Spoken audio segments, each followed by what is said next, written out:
Assalamualaikum warahmatullahi wabarakatuh. Saya Hersun Arif dari Forum News Network.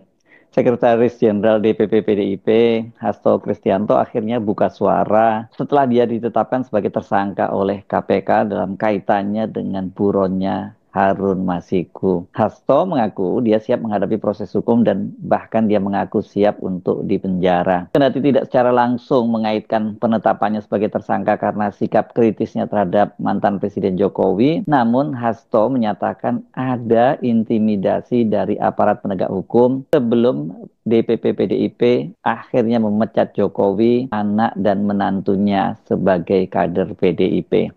Mungkin maksudnya supaya jangan sampai dipecat gitu ya, jangan sampai berani-berani memecat Jokowi dan anak menantunya, kalau tidak pembalasannya akan sangat pedih.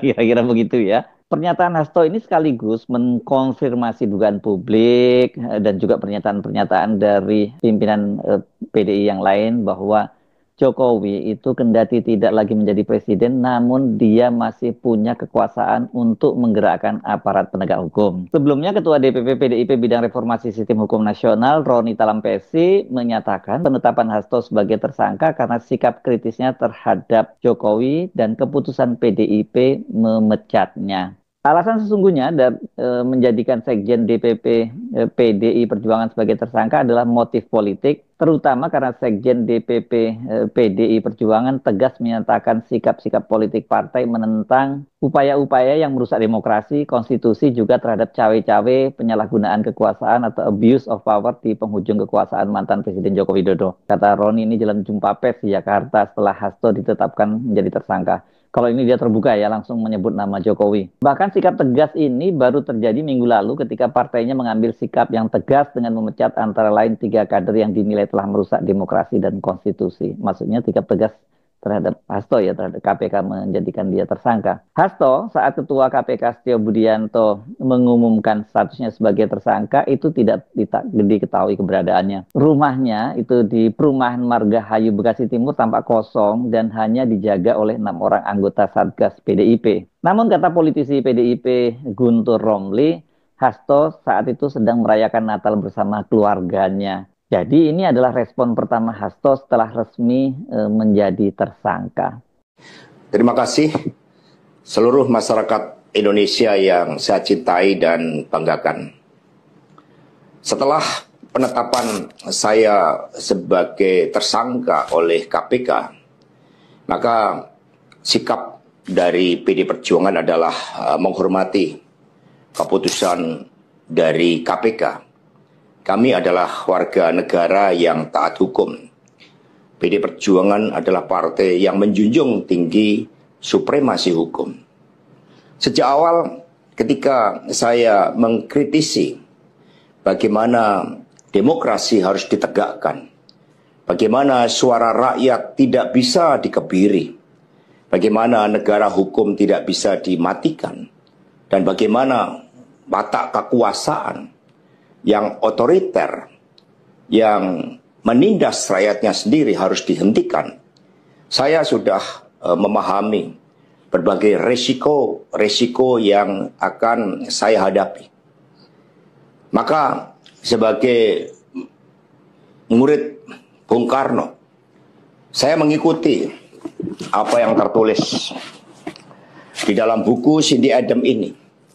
Inilah kitab perjuangan saya. Dan seluruh kader-kader PD Perjuangan sekarang memasuki tahap bab 9. Di mana Bung Karno ketika mendirikan PNI, prinsip yang dipegang adalah non-cooperation. Demi cita-cita Indonesia merdeka, demi rakyat berdaulat bisa berserikat, berkumpul dan menyampaikan pendapatnya, maka penjara pun adalah suatu jalan dan bagian dari pengorbanan terhadap cita-cita. Itulah nilai-nilai yang diperjuangkan oleh seluruh kader PD Perjuangan. Ketika muncul berbagai intimidasi agar tidak dilakukan pemecatan terhadap sosok yang memiliki ambisi kekuasaan sehingga konstitusi pun sepertinya mau dilanggar dengan perpanjangan masa jabatan 3 periode ataupun perpanjangan masa jabatan itu, Maka demi konstitusi, Ibu Mega kokoh berdiri menjaga demokrasi. Dan ketika aparat penegak hukum digunakan dengan segala cara untuk melakukan intimidasi, sumber-sumber daya negara digunakan demi kepentingan politik praktis, maka pilihan untuk menghadapi tembok tebal kekuasaan itu wajib dilakukan oleh kader-kader PDI Perjuangan.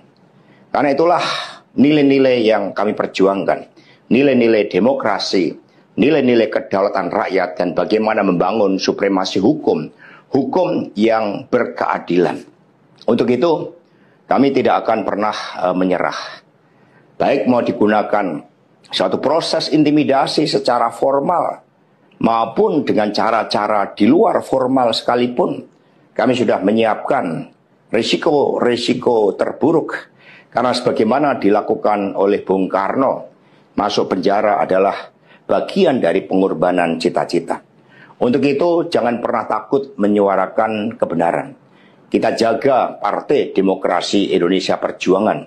Kita jaga marwah dari Ketua Umum PDI Perjuangan dari berbagai upaya-upaya yang ingin merongrong marwah dan kewibawaan partai hanya karena ambisi kekuasaan. Kita adalah partai yang sah. Karena itulah sebagaimana kata para kader PNI ketika menghadapi hukuman gantung di Ciamis hanya gara-gara memegikkan salam merdeka, merdeka, merdeka pada masa Belanda, maka mereka menuju tiang gantungan dengan mulut tersenyum dan kepala tegak. Mari, demi perjuangan terhadap cita-cita, demi nilai-nilai yang kita perjuangkan, risiko apapun siap kita hadapi dengan kepala tegak dan mulut tersenyum. Terima kasih, merdeka. Penetapan Hasto sebagai tersangka di awal-awal pemerintahan Prabowo ini tentu saja sangat mengejutkan. Sejak buronnya Harun Masiku pada bulan Agustus tahun 2020, nama Hasto itu selalu dikait-kaitan dengan Harun Masiku. Namun, sampai masa jabatan pimpinan KPK yang semula diketuai oleh Firly Bahuri, dan kemudian dilanjutkan oleh PLT-nya, pelaksana tugas Ketua KPK Nawawi Pomulango, nampak sekali ada keengganan dan ketidakseriusan KPK dalam menangani kasus tersebut. Bahkan seperti pengakuan ex-penyidik senior KPK, Novel Baswedan, para penyidik sesungguhnya sudah mengusulkan agar Hasto dijadikan tersangka karena mereka itu sudah mengantongi alat bukti yang kuat itu sejak tahun 2020. Jadi tidak lama setelah Harun Masiku buron. Namun pimpinan KPK di bawah Firly Bahuri enggan melakukan itu dengan alasan bahwa mereka ingin menangkap Harun Masiku terlebih dahulu. Jadinya nih seperti ayam dan telur, karena Harun Masiku tidak kunjung ditangkap, bukan tidak tertangkap ya, tapi tidak ditangkap. Ada keengganan itu ya, karena sementara Hasto sendiri ya tidak bisa jadi tersangka karena Harun Masiku belum ditangkap.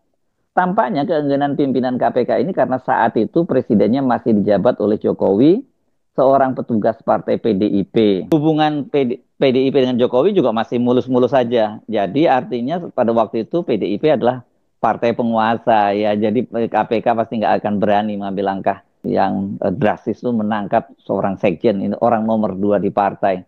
Namun ketika Jokowi dan Megawati, CQ PDIP mulai pecah kongsi, dan kemudian puncaknya pada Pilpres lalu mereka bersimpang jalan, bahkan berhadap-hadapan karena Megawati itu mengusung Ganjar Mahfud, sementara Jokowi sebagai petugas partai itu tidak tegak lurus pada PDIP, dia malah mendukung Prabowo Gibran. Dan kemudian tampak sekali upaya-upaya dari Jokowi itu dengan berbagai macam cara mengalahkan kandidat yang diusung oleh Megawati. Dan sejak itulah kemudian Hasto dan PDIP mulai kritis terhadap Jokowi. Hasto secara terbuka menyatakan kepada wartawan bahwa setiap kali dia mengkritisi Jokowi, maka kasus Harun Masiku itu diungkit lagi. Dia lepas dari kasus hukumnya sangat jelas, kasus Harun Masiku itu memang digunakan sebagai alat politik untuk mengintimidasi dan menyandera Hasto, seperti yang dilakukan oleh Jokowi terhadap politisi lain, termasuk mereka yang pernah menjadi sekutu dan kemudian meninggalkan Jokowi atau beraninya melawan Jokowi. Salah satu contoh nyata itu adalah pada Nasdem ya, ketika Nasdem waktu itu memutuskan mengusung Anies Baswedan pada Pilpres 2024. 2 orang menterinya jadi tersangka. Ini sekali lagi ini lepas dari ada kasus hukum atau tidaknya ya, karena kalau toh mereka itu punya kasus hukum dan kemudian mereka tetap loyal pada Jokowi, rasanya 2 orang menteri dari Nasdem itu aman-aman saja, yakni Menkominfo pada waktu itu Johnny G. Plate dan kemudian Menteri Pertanian Syahrul Yassin Limpo. Tapi karena Nasdem melawan kan akhirnya mereka diangkut juga, yang satu diangkut oleh Kejaksaan Agung, yang satu dicokok oleh KPK. Sementara bisnis-bisnis dari Surya Paloh juga dihabisi oleh Jokowi. Praktek politik Sandra di era Jokowi itu banyak sekali mendapat sorotan dan